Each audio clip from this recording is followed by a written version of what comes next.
Petugas jalan tol mengevakuasi satu persatu kendaraan yang mengalami kecelakaan beruntun di ruas tol Jor, Jalan TB Simatupang, arah Kampung Rambutan, menuju Ragunan, Jakarta Selatan. 3 kendaraan minibus terlibat kecelakaan beruntun dengan 1 kendaraan truk kontainer. 2 minibus ringsek parah, sedangkan 1 minibus lain rusak ringan. Akibat kecelakaan ini, 1 penumpang wanita terluka parah, terjepit di dalam minibus yang ringsek. Diduga kecelakaan terjadi akibat rem truk tak berfungsi hingga hilang kendali dan menabrak kendaraan di depannya.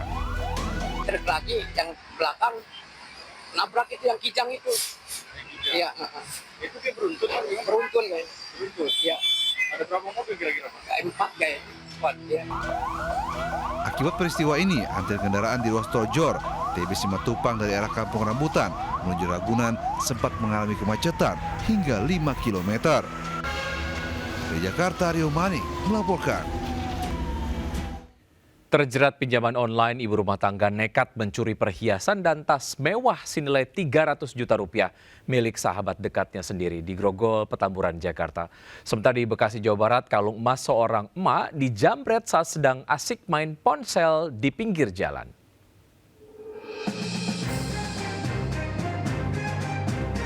Seorang pencuri wanita terekam CCTV saat menggasak perhiasan dan tas mewah milik temannya sendiri di sebuah rumah Jalan Tanjung Duren Utara, Grogol, Petamburan, Jakarta Barat. Polisi akhirnya menangkap pelaku, seorang ibu rumah tangga berinisial DSD, 42 tahun, di rumah kosnya di kawasan Palmerah, Jakarta Barat. Ironisnya, pelaku merupakan sahabat baik korban yang sudah terjalin selama belasan tahun. Bahkan untuk masuk ke dalam kamar korban, pelaku menduplikat kunci rumah tanpa sepengetahuan korban. Pelaku nekat menggasak perhiasan berupa cincin berlian, emas, dan tas mewah korban bernilai 300 juta rupiah lantaran terjerat pinjaman online. Dari Jakarta, Miftahul Ghani melaporkan.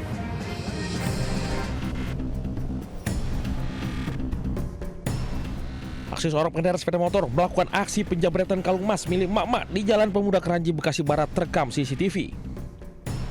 Korban yang sedang asik bermain handphone di jalan ini langsung terkejut saat pelaku yang mengendarai sepeda motor dari arah Kalimalang langsung menjamret kalung emas miliknya. Korban terkejut langsung berteriak minta tolong ke warga dan mengejar pelaku, namun pelaku berhasil kabur. Aksi jamret terjadi saat situasi sepi dan korban dalam kondisi lengah. Sebelumnya, aksi penjamretan serupa telah terjadi minggu lalu. Pelaku menyasar korban wanita seorang diri. Ya enggak. Kayaknya lagi berdiri aja, cuman aku nggak ngeh dia lagi ngapain karena aku juga lagi fokus ngelayanin pembeli. Terus tiba-tiba tahu ada jambret itu gimana? Teriak. Oh, teriak. Nah, dia teriak jambret. Pasca kejadian merupakan rekaman CCTV, korban langsung melaporkan kasus tersebut ke Mapolsek Bekasi Kota. Ini polisi buru kawanan pelaku. Dari Bekasi, Jawa Barat, Rahmat Hidayat, iNews melaporkan.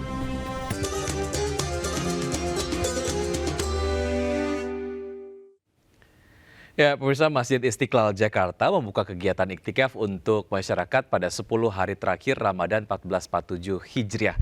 Kegiatan ini tidak dipungut biaya alias gratis.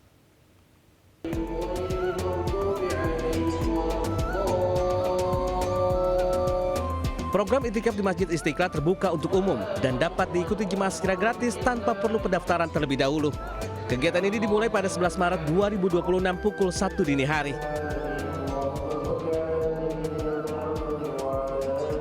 Sejak tadi malam, jemaah diperbolehkan bermalam di area masjid sebagai persiapan mengikuti rangkaian ibadah pada malam hari. Iktikaf menjadi salah satu ibadah yang banyak dilakukan umat muslim pada 10 hari terakhir Ramadan. Berbagai kegiatan ibadah selama pelaksanaan iktikaf mulai dari pembacaan Al-Quran, tausiah, hingga rangkaian sholat malam. Di Masjid Istiqlal, para jamaah diminta mengikuti imbauan pengelola agar ibadah berjalan khusyuk dan tertib. Tim Liputan iNews melaporkan. Ya, mengisi bulan suci Ramadan, komunitas Tuli Universitas Negeri Surabaya menggelar belajar Al-Quran menggunakan bahasa isyarat. Meski memiliki keterbatasan fisik, tak menyurutkan semangat teman-teman Tuli untuk memahami agama melalui Al-Quran.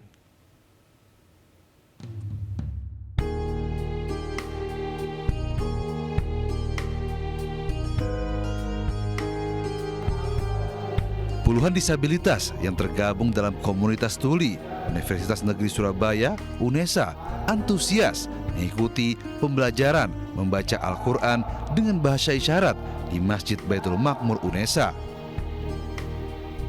Dengan sabar, Ustadz yang juga memiliki keterbatasan ini mengajarkan satu persatu huruf hijaiyah hingga mengenalkan tanda baca dan tajwid dengan menggunakan bahasa isyarat.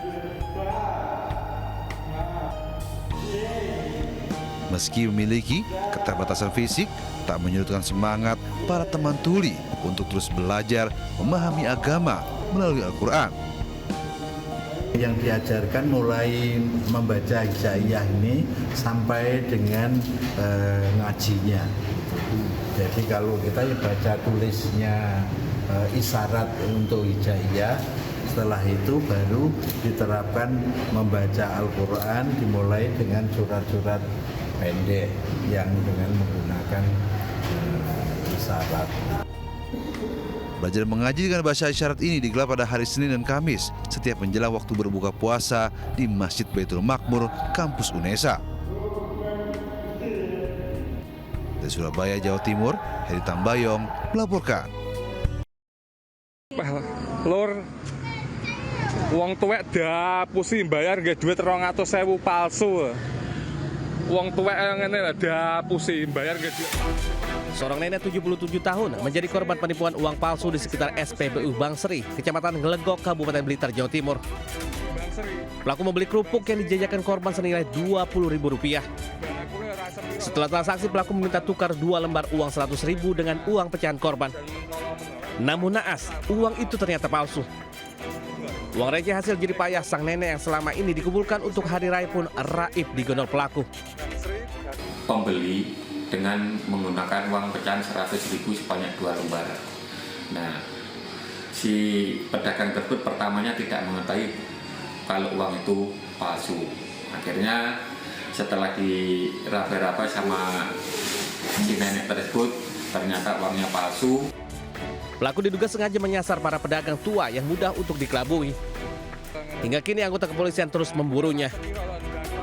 Dari Blitar, Jawa Timur, Yoyo Agusta Anyus melaporkan.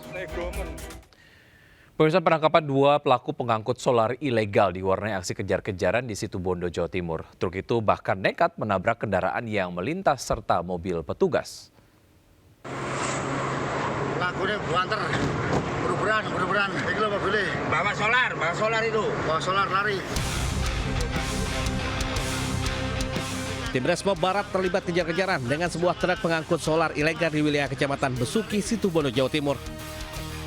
Dalam pelariannya, pelaku melakukan perlawanan dengan cara menabrak mobil petugas dan beberapa kendaraan lain yang melintas.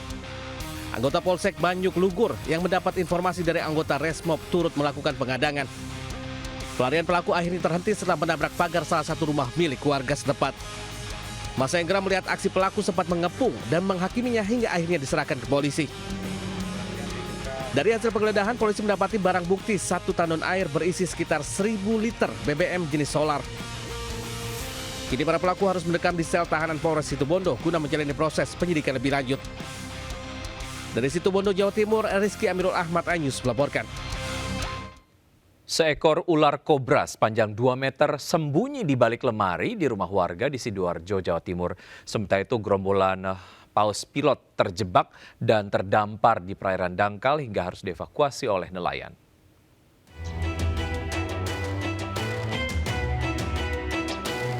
Diduga berburu makanan, seekor ular kobra masuk dalam rumah warga di kawasan Desa Durung Beduk, Candi, Sidoarjo, Jawa Timur. Ular kobra berbisa dan membahayakan sepanjang 2 meter ini masuk ke dalam rumah melalui pintu belakang yang berbatasan langsung dengan pekarangan kosong.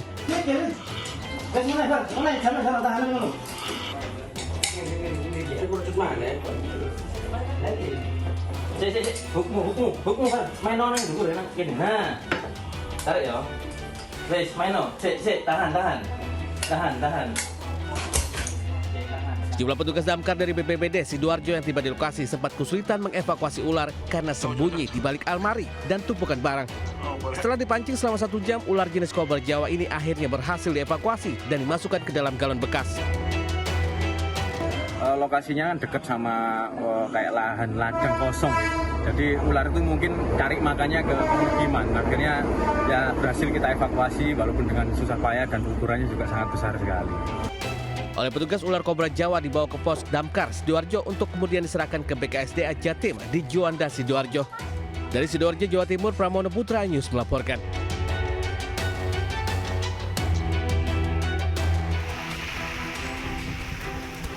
Warga dihebohkan usai terdamparnya gerombolan paus pilot terdampar di perairan dangkal di pantai desa Fuafuni, Kecamatan Rote Barat Daya, Kabupaten Rotendao, Nusa Tenggara Timur. Peristiwa ini pertama kali diketahui warga setempat yang melihat sejumlah paus tidak mampu kembali ke laut lepas karena terjebak di perairan dangkal. Warga segera melaporkannya kepada pihak kepolisian. Bersama para nelayan, anggota Polsek Rote Barat Daya kemudian mengevakuasinya dengan mengirim paus-paus tersebut menuju perairan yang lebih dalam.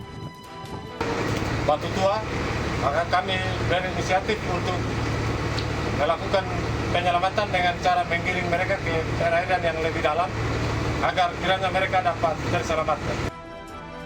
Diketahui 4 ekor paus ditemukan mati, sementara sejumlah paus lainnya berhasil digiring kembali ke laut lepas guna menghindari ancaman kematian akibat terjebak di perairan dangkal. Dari Kupang, Nusa Tenggara Timur, Eman Sudi, iNews melaporkan.